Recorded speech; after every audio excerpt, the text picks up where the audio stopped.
Facebook, YouTube, Twitter, Vincent Prince of SoundCloud, SoundClick. Shoot, all my sports fans out there who still reeling over the Super Bowl, ran and raving, and some people have been pretty much. I'm gonna just talk about some comments, and I'm gonna look at some parts of the game. I've seen some other channels where they're talking about how the NFL is fixed.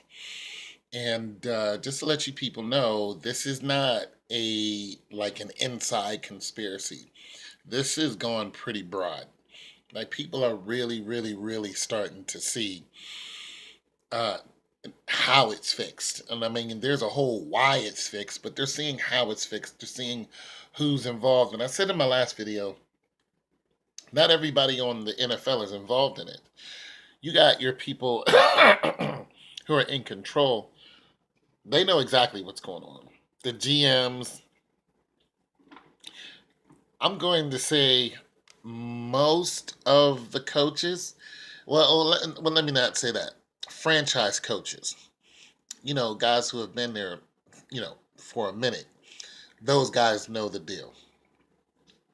Uh, People like new coaches, they might not know the deal, but some of the coaching staff, they probably already know what's going on. And then you have the players.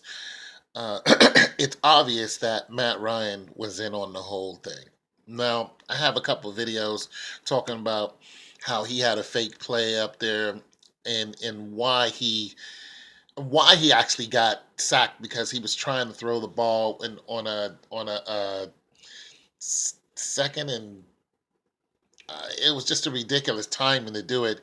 And then I started listening to some of the sports channel, and they were like, why was he trying to throw the ball when they were successful? And I'm going somewhere with this, so bear with me. Why was he trying to throw the ball at that time, at that pivotal time, when all they had to do was run the time out and win the game? So now he's dropping back to throw the ball. Why wouldn't they just run the ball? Time is your friend. Now, in this situation, we're going to look at a repeated habit of people who I think are in on the whole NBA or NBA and NBA, NFL is fixed gig. We're gonna just start listing some of the things that happen, and it just seems like it's the same thing over and over. It seems like it's the same script that they're following. I'm not going to say most of the quarterbacks are in it, but most franchise quarterbacks, I believe that they're in on it. I believe that they're in on it and or they're aware of what's going on. And some might be painstakingly aware. Like Rodgers may be in on it, but he may be like, damn, I have to lose. I'm this good, but I have to lose. You know what I'm saying? And then you might have a situation where the players aren't in on it until the big game. Cam Newton.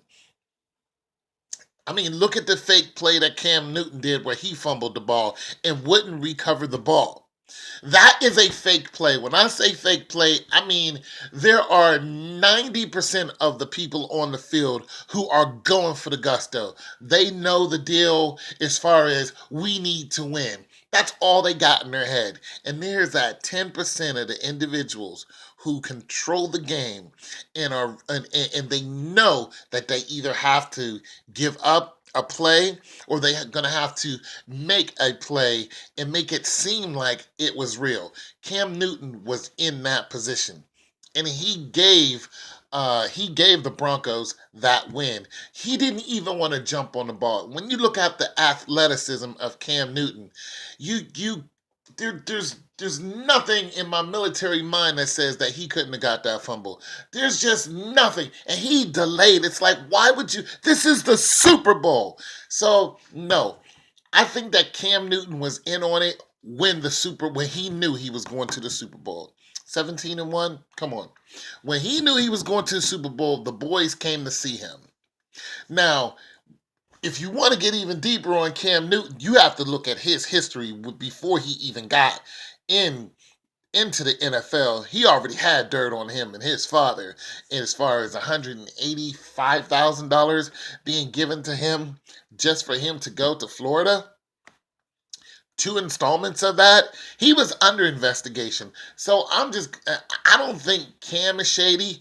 I think his camp is shady. I think the people around him have pushed Cam into a position where he is in a definite position of power and controlled, but I think he's being controlled. I said that before. Uh, so, like I said, a lot of these players don't know what's going on, but you have the very few important, pivotal people. They know. A few coaches know, a few players know. And those people who don't know, who become in a particular position, like was it Brown played for the Patriots? That was a different Brown. Played for the Patriots and caught the game-winning ball over Seattle. Who was that guy? He was a third stringer. So I'm gonna believe that he wasn't in on the whole thing until they let him in. You know what I'm saying? Like they was like, this is a route that's gonna be ran. We want you to jump this route, and that's exactly what the Seattle Seattle coach said to Russell Wilson. Russell Wilson came back after he threw that interception, and he said, "What happened?" And the coach said, "He jumped the route." Now we could look at that and go, it just happens. But I'm looking at that and going, one, why didn't you have Russell Wilson running the ball? It's the same situation here. Matt Ryan, all he had to do was run the ball. It was working for him the whole season. Why didn't you just have him run the ball? Again, we see the same thing that just happened this year in the championship games with the Dallas Cowboys, and they had that boy from Ohio who has been killing it. They give him the ball at least 30, 35 times. He's just been awesome all season. And then they only give him the ball 22 times. He was meant to lose. They were meant to lose. Dallas was meant to lose. They had everything going for them. They could have easily went to the Super Bowl. They were meant to lose. They were sabotaged. Their own teammates sabotaged them probably because they had to. You can say conspiracy all you want, but if you keep going back and looking at the history of when this all started, you'll notice the same plays are happening over and over, and every time they happen, everybody goes, why? This is not an accident. Matt Ryan, why? You did it twice, Matt Ryan. You set Tom Brady up to get back on the field twice. This is Tom Brady. This is not me, some okey doke dude sitting on his couch talking about it. This is Tom Brady, notably the best there is. You let him get back on the field on purpose. All you had to do was run the clock out. But you didn't do that, especially after this Julio Jones catch right here, which was just ridiculous. For one, this run set up, and then Julio Jones, makes this ridiculous catch right here, which over this defensive player, it was just it wasn't even, it was almost inhuman, and they thought he didn't even catch the ball. That's how dope it was. That this play was just ridiculous. It was one of those plays where I like nobody. He doesn't even know how he did it. It's like Patti LaBelle singing and then having a concert, and then they're going, "Patti, it was a great concert. Can you do it again?" She was like, "No." Like it just turns out different every time, but it's still great. Okay, that's what that is. He caught that ball. Okay. So you guys know what I'm talking about. So this is just a video on go and research it because the people who are running this planet are also in on this whole thing about football and you know having the military there so people can join the military and all this goofy stuff they started back in 2005 and everybody has to stand now or people are outraged. They didn't do that until 2005, people. And the NFL paid the military to have their presence there. Okay, they paid them like $10 million or something to have the military to start. I'm not sure if that's the right number, but to have the military start coming in and people standing up. So now it's disrespectful because if the military's there, you have to stand up because you're representing your country. Bull crap, people didn't even stand up until 2005. So to cut that bull crap out. But this is all ran by the same Jewish people who run music. They're the same Jewish peoples who are in the movies and got Matt Damon on the Great Wall of China. These are the same Jewish people who Obama sent 40 billion dollars to just recently before he got out of office over there to Israel. These are the same people who are constantly has America at war because we're always at war, and they need revenue. And the NFL is one of the ways for them to get their revenue, people. Okay?